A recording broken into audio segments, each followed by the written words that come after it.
Welcome back to the channel. I'm Michael Neuenschwander with Outlook Wealth Advisors.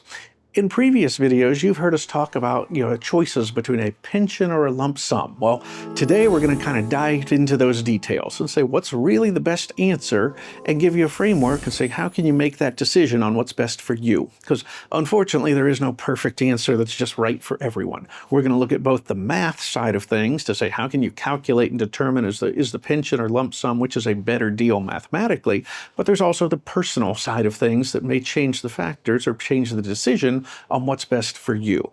So I'll tell you the way we look at it here at Outlook Wealth Advisors. Let's pretend for a moment you have an offer of a lump sum and a pension. It says, well, you can take, $3,000 a month, or you can take, $350,000, as a lump sum. Well, mathematically, the way the pension and lump sums work, let's take that into account first. So they're sensitive to interest rates. And so when we look and say, well, interest rates may change over time, maybe they go up some, maybe they're closer to going down some. Well, think of that lump sum is really it's the amount of money it takes to generate that income. So it means if interest rates are high, it takes less money to generate that same income. If interest rates are low, then the company effectively has to put aside a bigger pot of money to generate that same income. So what we see in many cases is that if we're in an environment when interest rates are going up, well, there may be an incentive to say, well, if somebody was planning on working another year or two, but interest rates are going up, their lump sum pension, if that's what they planned on taking, may actually get smaller even though they worked another year or two. So we had that a few years back where it basically encouraged many people to go ahead and retire, quote, a little early, because effectively if they didn't, they may be giving back half or all of their salary for the year based on their lump sum getting smaller. However, it works the opposite. If we're now in an environment where maybe interest rates are going to be going down over the next few years, well, then that means those pension payments, those lump sum payments actually get bigger relative to the same standard monthly payment.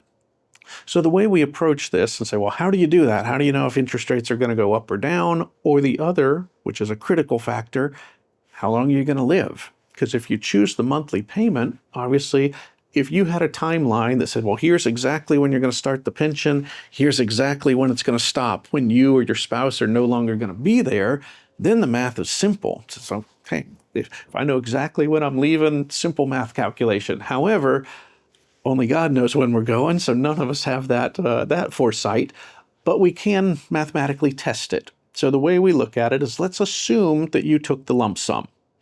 And then what kind of return, what kind of interest rate do we have to earn to have that last your lifetime? Well, we don't know what lifetime is, so we tend to look at it and say, let's assume you make it till 80, 85, 90, 95. By looking at it over several time periods, we can begin to look and say, how does that required or how does that internal rate of return actually change over time? And so that's one of the key things to look at and say, when we look at that number, how does that compare to your other investments? How does that compare to just fixed accounts or treasury bills or bonds, the whole investment universe? Many times when we look at it, based on those age factors, it says a corporate pension, and here we'll make a distinction between a corporate pension and government pensions, because at least in our experience, we've seen two very different results, come from those calculations. But most of the time in corporate pensions, you're not getting a real rate of return, relative to the lump sum, any better than 4.5% until at least one spouse is living beyond age 85. And many times, even when we carry that to age 90, it's still maybe 5.5%. So depending on your comfort level of risk, how you invest, you said, well, I think if I took that lump sum and I could invest it for the next 20, 30 years, could I beat 5 or 5.5%? For many people, that answer is yes, if you're willing to invest it beyond simply the most conservative investments out there. Now, I did mention spouse. That's another major consideration. It says most people, if you have the opportunity to have a pension, hopefully you want to make sure your spouse is protected as well, meaning you're not going to take the single life option for that pension, because what single life means is exactly like it sounds. It will pay your entire lifetime. But if you pass away first, your spouse gets nothing. Or you can do joint and 100%, which means you're going to take a reduced amount over your lifetime, But if you pass away, your spouse receives the exact same amount for the rest of their life as well. So that's oftentimes the two scenarios we run, because one gives us, if you will, the highest rate of return, but the least protection for your loved ones. The other, frankly, gives us the lowest rate of return, but the most protection for your loved ones. And most companies, most employers, if you have a pension, you have all the choices in between. Does the spouse get half, 75%? Maybe they don't get a lifetime guarantee. Maybe they get it for 10 or 20 years. But by looking at the two extremes, the one with the highest payout or the one with the lowest payout, we know all the other choices, all the other calculations largely fall in between. So as we look at that, that helps answer the math problem, where you can know for certain to say, based on how long I live, how much is that pension really paying out in terms of rate of return? And is that an acceptable rate of return to you? Or do you feel like it's really low, we should take the money and do something else? One of the other critical factors, though, is also legacy. In this example right now, we're just using husband and wife. But what if there is some health issues between you or both of you, or heaven forbid, there's just an accident and you're both gone way too soon? In choosing the monthly payment, the pension option, well, generally speaking, there's nothing left that goes to kids, grandkids, anybody else. So many people bias towards the lump sum just a little bit because they say, well, let me go ahead and collect the money. If something happens to us, at least we got everything that we were due or everything that we were going to get out of it. And that can ultimately be passed on to kids, to grandkids, to your beneficiaries. One of the other major considerations when we look at it. So if we address both the mathematical side of what seems to be the better deal, we address that says one you can pass on, the other you really can't beyond just your spouse. The other issue becomes taxes and income planning. Many people end up in a pretty envious situation to say if they're able to collect a pension, they're able to collect Social Security, and they have investments, when they really look at the numbers, they say, you know what? We don't actually need all the pension. It's going to produce more income than we actually want.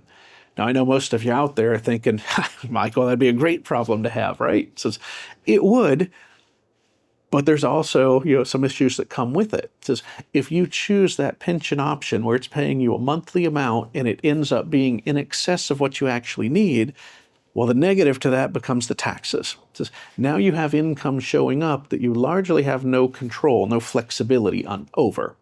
And if that income continues to grow, or down the road you have to throw required distributions on top of it, does that end up putting you into a higher tax bracket than you would otherwise be in?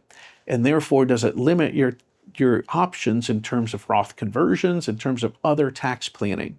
So ideally, the goal would be, even if you determine that taking the pension is the right option, you want that steady monthly check, many employers have now allowed you to take partial pension options. So can you match up the pension to be closer to what you actually want for income? And you got to take into account not just the income today, but income combined with Social Security, combined with future required distributions. So you can look at all that and say, okay, again, still largely a bit of a math problem. So you say, what's the better rate of return? And as I mentioned, corporate pensions tend to be lower payout, lower internal rate of return. Government pensions tend to be the opposite. Now here in Texas, we get a lot of clients that we work with that were covered under TRS, teachers' retirement. And it tends to be the lump sum on those pension kind of payouts is actually a pretty bad deal. Or said another way, almost always somebody takes the monthly check as opposed to the lump sum. And with the new law that was passed here recently, there used to be some offset between Social Security and collecting government or federal pensions. That law was changed, and so now you're able to collect both. And so that definitely changes the calculation as well in terms of what makes the best, decision. And the last is really more the personal decision. So we can go through the math. We can see here's what makes sense of taking the pension or the lump sum. But the other is, what are you comfortable with? It says, if you're very risk averse, and if you took the lump sum, you're largely going to put it in a CD, put it in the bank account, it's going to sit in cash or be invested so conservatively, well, then frankly, the math may not work in your favor, and say just because the math says taking the lump sum may be the right answer, if you're not willing to invest it, that's maybe not the right answer for you. The opposite is also true, though. If you're conservative and says, you know what, I just want the peace of mind that a check is showing up. And if the pension doesn't represent the bulk, the majority of your overall retirement savings, you may just decide, on this piece of the money, I'm willing to accept an overall lower return or lower overall outcome, but I'm willing to accept it because that combined with Social Security, maybe that covers what you need. So we just want the peace of mind and knowing that that money is coming in every single month for as long as either of us live. So as we look at the decisions around a pension versus lump sum, it really is the combination of the two. We need to determine mathematically, is one a better answer than the other? And that, like I said, we can calculate looking at that internal rate of return over various lifespans, but the other is the more personal choice. And saying based on how you and your spouse feel or comfort level with investments, with longevity, with health, is there just the peace of mind? And it's hard to put a price tag on that peace of mind. So once again, as we touched on many of these topics about returns, about taxes, make sure you subscribe to the channel because we'll talk about taxes in retirement. We'll talk about some of that interaction between TRS and Social Security in upcoming videos. So once again, I'm Michael Neuenschwander. I hope today's video has been helpful. Make sure you hit subscribe and join us at the next video.